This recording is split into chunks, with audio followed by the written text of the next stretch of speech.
أعوذ بالله من الشيطان الرجيم بسم الله الرحمن الرحيم وإذا سألك عبادي عني فإني قريب أجيب دعوة الداع إذا دعاني فليستجيبوا لي وليؤمنوا بي لعلهم يرشدون.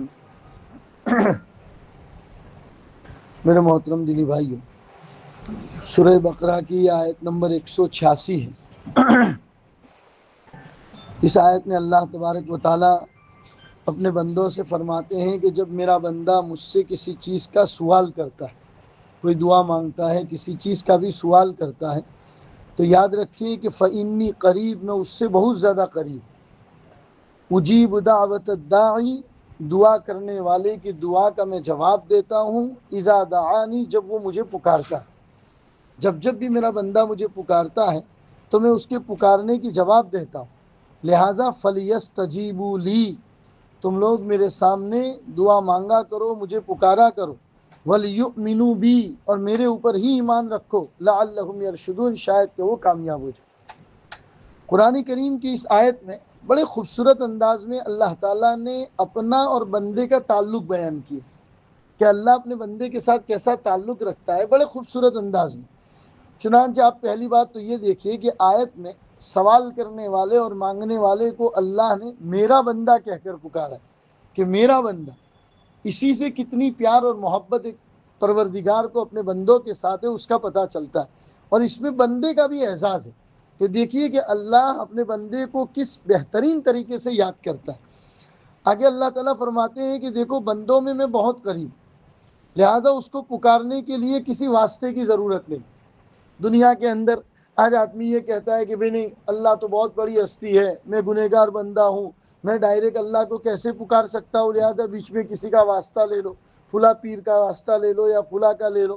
بھئی اللہ خود کہتا ہے میرے بندے جب آپ مجھے پکارتے ہو میں تمہاری دعا قبول کرتا ہوں، لہٰذا کسی واسطے کی ضرورت نہیں۔ اب یہاں پر چند باتیں جو اس آیت کے متعلق ہیں ہم ان کو سن لیتے ہیں۔ سب سے پہلی دعا کی قبولیت کا وعدہ ہے۔ حضرت ابو سعید خدری رضی اللہ تعالیٰ عنہ فرماتے ہیں کہ جب بندہ اللہ تعالیٰ سے ایسی دعا کرتا ہے کہ جس میں کوئی گناہ نہ ہو اور رشتے ناطے توڑنے کی کوئی بات نہ ہو، تو اللہ تبارک و تعالیٰ اس کی دعا کو قبول ضرور کرتا ہے۔ ہاں، دعا کو قبول کرنے کے 3 طریقے۔ ایک تو یہ کہ اس نے جو مانگا ہے وہی چیز اللہ کبھی کبھی عطا فرما دیتے، جو مانگا بھی آئی نہیں اللہ وہ عطا فرما دیتے، اور کبھی کبھی اللہ اس کی مانگی ہوئی چیز اس کو عطا تو نہیں فرماتے، لیکن اس کے بدلے میں وہ دعا اللہ اپنے پاس ذخیرہ بنا دیتے کہ جب میرا بندہ میرے پاس آئے گا تو میں آخرت میں اس کو عطا کروں گا۔ یا تیسرا طریقہ یہ ہوتا ہے کہ جو دعا مانگی ہے اس کے بدلے میں اللہ کوئی اور چیز اس کو عطا فرماتے جو اس نے مانگی نہیں، لیکن اس کو پتہ نہیں کہ میرے لیے یہ اہم ہے، اور اللہ وہ چیز اس کو عطا فرما دیتے ہیں یا اس کے اوپر آنے والی کسی مصیبت کو ہٹا دیتے ہیں۔ جب یہ سنا تو تمام صحابہ نے کہا کہ یا رسول اللہ، پھر تو ہم میں سے کوئی آدمی دعا مانگنا چھوڑے گا نہیں، ہم ہمیشہ تیرے اللہ کے دربار میں دعا مانگتے رہیں گے۔ اسی طریقے سے حضور نے یہ بھی فرمایا کہ میرے صحابہ سنو، 3 لوگوں کی دعا اللہ کبھی بھی رد نہیں کرتا۔ پہلی جگہ پر ارشاد فرمایا کہ ایک عادل بادشاہ جو اس زمین کے اوپر انصاف قائم کرنے کی کوشش کرتا ہے اور ہمیشہ اپنی تمام رعیت کے ساتھ انصاف کا معاملہ کرتا ہے، اللہ اس کی دعا کبھی رد نہیں کرتا۔ دوسرا، روزے دار کی دعا، روزے کی حالت میں اللہ بندے کے پاس کھانے پینے کی تمام چیزیں مہیا ہیں لیکن اس نے اپنے نفس کو بھوکا رکھا ہے اللہ کی خاطر، تو ایسے روزے دار کی دعا کبھی رد نہیں ہوتی۔ اور تیسرا فرمایا مظلوم، جس پر ظلم ہو، چاہے حالات کا ستایا ہوا ہو یا کسی شخصیت کا ستایا ہوا، مظلوم ہے، اس کے اوپر ظلم ہوا ہے، تو اس کی دعا کبھی رد نہیں ہوتی، بلکہ حضور نے تو یہاں تک فرمایا اتقی دعوت المظلوم فإنہ لیس بینہ وبین اللہ وجا، مظلوم کی بد دعا سے بچا کرو، اس لیے کہ اس کے اور اللہ کے درمیان کوئی پردہ نہیں ہوتا، وہ دعا سیدھی اللہ کے پاس پہنچ جاتی۔ پھر دعا کے معاملے میں رسول پاک صلی اللہ علیہ وسلم نے اس آیت کی تفسیر میں فرمایا کہ میرے صحابہ، دعا جب مانگو تو اللہ سے دعا کی قبولیت کا یقین بھی رکھو، کیونکہ اللہ فرماتے ہیں ان ظن عبدی بھی، میں اپنے بندے کے گمان کے ساتھ ہوتا ہوں کہ میرا بندہ میرے ساتھ کیا گمان کرتا ہے۔ تو دعا مانگو تو دعا کی قبولیت کا یقین بھی کرو۔ چنانچہ حضرت عبداللہ ابن عمر نے فرمایا کہ اے لوگ، تم جب اللہ تعالیٰ سے دعا کرو تو قبولیت کا یقین رکھو. سنو، غفلت کرنے والوں کی دعا اللہ کبھی قبول نہیں کرتی. پھر دعا کی قبولیت میں رسول پاک صلی اللہ علیہ وسلم نے ایک بات یہ بھی بتائی کہ حرام غذا والوں کی دعا اللہ قبول نہیں فرماتا. چنانچہ صحیح مسلم کی روایت میں اللہ کے رسول صلی اللہ علیہ وسلم نے فرمایا کہ ایک آدمی ہے، سفر میں جا رہا ہے، پراگندہ بال، پراگندہ حال، کپڑے پھٹے ہوئے، حالت خراب ہے، اور پھر جا رہا ہے اور یوں سوچتا ہے کہ حضور نے تو فرمایا ہے سفر میں دعا قبول ہوتی. وہ دعا قبول کرتا ہے لیکن اس کی دعا قبول نہیں ہو رہی. پوچھو، صحابہ کو فرمایا کہ پوچھو کیوں دعا قبول نہیں ہوتی. صحابہ کے پوچھنے پر حضور نے فرمایا کھانا حرام، پینا حرام، جو کپڑا بدن کے اوپر پہنا ہے وہ حرام، غذائیں حرام. اس کے بعد تو تم بیت اللہ کا پردہ پکڑ کے بھی دعا کرو گے تو تمہاری دعا قبول نہیں. اس لیے انسان کو اپنی غذا، کھانے پینے کی چیزیں خود جو کما رہا ہے، بچوں کو کھلا رہا ہے، اس کے اوپر بھی غور و فکر کرنی چاہیے کہ اس میں کوئی حرام غذا نہ آ جائے کہ جس کی وجہ سے ہماری دعا آسمانوں کے اوپر جانے سے رک جائے. تیسرا طریقہ دعا کے ساتھ حضرت ابو موسیٰ اشعری رضی اللہ تعالیٰ عنہ فرماتے ہیں کہ اللہ کو پکارنے کے لیے کوئی زور زور سے پکارنے کی ضرورت نہیں. پھر اپنا واقعہ بیان کرتے ہیں کہ غزوہ خیبر سے واپسی پر حضور اکرم صلی اللہ علیہ وسلم نے چند لوگوں کو دیکھا کہ پہاڑ کی وادی میں زور زور سے لا الہ الا اللہ اور اللہ اکبر پڑھ رہے. تو اللہ کے رسول نے ان کو بلایا اور کہا کہ اے لوگو، اپنی جانوں پر نرمی کرو. تم کسی بہرے کو اور غائب کو نہیں پکار رہے ہو. تم جس کو پکار رہے ہو وہ سننے والا بھی ہے، تم جس کو پکار رہے ہو وہ دیکھنے والا بھی. اس لیے زور زور سے پکارنے کی بھی ضرورت نہیں ہے، بلکہ دعا میں خاص طور پر ذکر خفی، آہستہ طور پر پکارنے کو اللہ کے وہاں وہ زیادہ محبوب سمجھا گیا ہے. اسی طریقے سے ایک مرتبہ حضور نے صحابہ کو فرمایا دعا میں جلدی نہ مچاؤ. صحابہ نے پوچھا یا رسول اللہ جلدی مچانے کا کیا مطلب ہے؟ تو حضور نے فرمایا جلدی مچانا اس کو کہتے ہیں کہ ایک آدمی اللہ سے دعا کرتا ہے اور دعا کرنے کے بعد ایک وقت آتا ہے اور پھر یوں کہتا ہے کہ اے اللہ، میں نے تو تیرے سامنے دعا کی لیکن تو میری دعا قبول ہی نہیں کرتا. اکتا کر اس نے دعا کرنا بند کر دیا. اسی کو کہتے ہیں دعا میں جلدی مچانا. حضور نے فرمایا کہ بعض مرتبہ تم لوگ مانگ لیتے ہو اللہ سے کوئی چیز، وہ چیز تمہارے لیے فائدہ مند نہیں ہوتی اور اللہ نہیں دیتے تم کو، اس کے بدلے میں ذخیرہ کر دیتے. کل قیامت کے دن اپنی مانگی ہوئی دعاؤں کا ذخیرہ جب دیکھے گا اس وقت تمنا کرے گا کاش دنیا میں میری ایک بھی دعا قبول نہ ہوئی ہو. اسی لیے کہا گیا دعا کی قبولیت میں اگر کوئی تاخیر ہوتی ہے تو اس میں بھی اللہ کی کئی حکمتیں ہیں.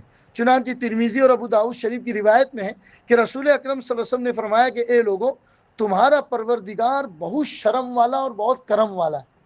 اللہ تم سب سے زیادہ شرم اللہ کو آتی. تمہارا پروردگار سب سے زیادہ شرم والا اور سب سے زیادہ کرم والا ہے. جب بندہ اس کے سامنے ہاتھ اٹھاتا ہے تو اس اللہ کو شرم آتی ہے کہ بندے کو خالی ہاتھ واپس لوٹائے. اللہ سب سے زیادہ شرم کرنے والا ہے. لہٰذا دعا مانگتے مانگتے کبھی بھی اکتا ہو مت. اور دعا کو الدعاء مخ العبادہ کہا گیا، یعنی عبادت کا مغز. ایک آدمی نماز پڑھتا ہے عبادت ہے، روزہ کرتا ہے عبادت ہے، حج پڑھتا ہے عبادت ہے. یہ تمام عبادتوں میں اگر لب لباب کوئی مغز والی چیز ہے تو وہ دعا ہے. دعا کو عبادتوں کا مغز کہا گیا، لہٰذا انسان کو اس کی طرف خاص معمول رکھنا چاہیے. دعا میں بڑی تاثیر. چنانچہ ایک روایت ہے حضرت انس رضی اللہ تعالیٰ عنہ اللہ کے رسول کی خدمت میں 10 سال رہے. وہ خود اپنا واقعہ بیان کرتے ہیں کہ ایک مرتبہ میری پھوپھی نے ان کے گھر میں کام کرنے والی خادمہ کو کوئی چیز ماری کہ جس سے دانت ٹوٹ گئے. اب خادمہ کے جو گھر والے تھے وہ تو آئے، بہت سمجھانے بجھانے کی کوشش کی، لیکن وہ لوگ کہنے لگے کہ نہیں، ہم تو اللہ کے رسول کے پاس جائیں گے اور دانت کا بدلہ دانت، تمہارے دانت بھی توڑے جائیں گے. قصاص کے اندر قرآن اس سے پہلی آیتوں میں ہم نے پڑھا سورہ بقرہ میں کہ قرآن نے کہہ دیا ہے ہاتھ کے بدلے ہاتھ، پیر کے بدلے پیر، دانت کے بدلے دانت توڑے جائیں گے. تو حضور نے فرمایا انس بلاؤ تمہاری پھوپھی کو، ان کے بھی دانت توڑے جائیں گے. تو حضرت انس کہنے لگے یا رسول اللہ، میری پھوپھی کے دانت توڑے جائیں گے؟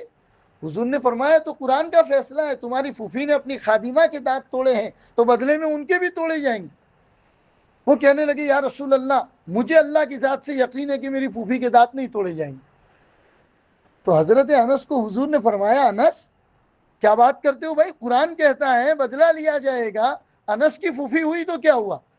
کہتے ہیں کہ وہ دعا میں لگے ہوئے تھے اور اس دعا کے اوپر ان کو اتنا یقین تھا کہ اللہ کے رسول کچھ فیصلہ کرے اس سے پہلے یہ لوگ آپس میں صلح کر لیں گے. چنانچہ حضور کچھ فیصلہ فرمائے اس سے پہلے یہ خبر آئی کہ ان لوگوں نے آپس میں صلح کر لی. اس کو کہتے ہیں دعا کے اوپر یقین.